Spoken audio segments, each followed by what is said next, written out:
Mr. Beale, the court has heard that you helped Mrs. Cotton keep her son locked in his room. Well, it was her room, actually, but yes.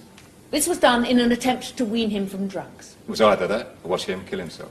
Quite. I understand you searched the defendant and the room shortly after he was put in there. That's correct. We wanted to make sure he hadn't sneaked any of the stuff in with him. What exactly did this search entail? Well, everything. Him, the room. You searched him physically? Yes. And you also searched the room thoroughly? Yeah, I went through it with a fine tooth comb.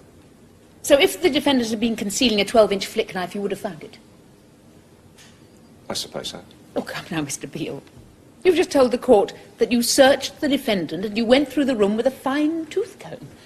If there'd been a knife, would you have found it, yes or no? Yeah. So, as far as you're concerned, there's no way the defendant could have been hiding a knife in that room. Is that correct? Well, yeah. Thank you. No more questions. Is that it? It would appear to be so, Mr. Beale. Thank you. 3 days I've been sat out there.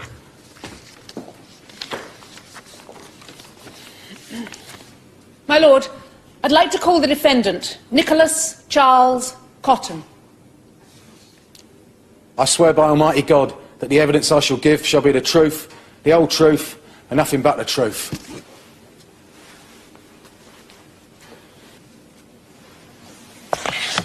Would you please give the court your full name? Certainly. Nicholas Charles Cotton. Your address? 25 Albert Square, Walford, East London.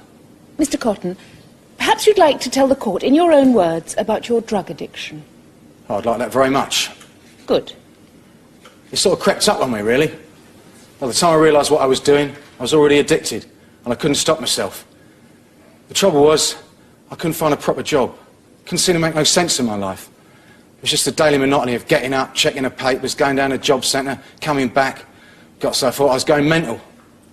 Anyway, one day, someone offered me this pill. Said it'd make me feel better. I shouldn't have taken it. I know that now, but at the time, well, didn't seem to be no harm, so I took it. Little did I know then that I'd taken the first step on a very slippery slope. I progressed to even harder drugs, smack, you know, heroin, until I couldn't stand it no more. And I came home to my mum. I knew she'd look after me. So by the time you returned to your mother's house, you were already dependent on heroin? Yes, ma'am.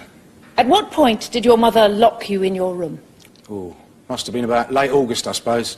But I won't have her chastised for what she'd done. I sat there. I could see what you're all thinking, but I won't have it. However misguided it might have been, what she done out of love for me, her only son. I'm sure no one doubts that. Now, while you were locked in this room, you were deprived of drugs? Yeah. It was murder, I can tell you.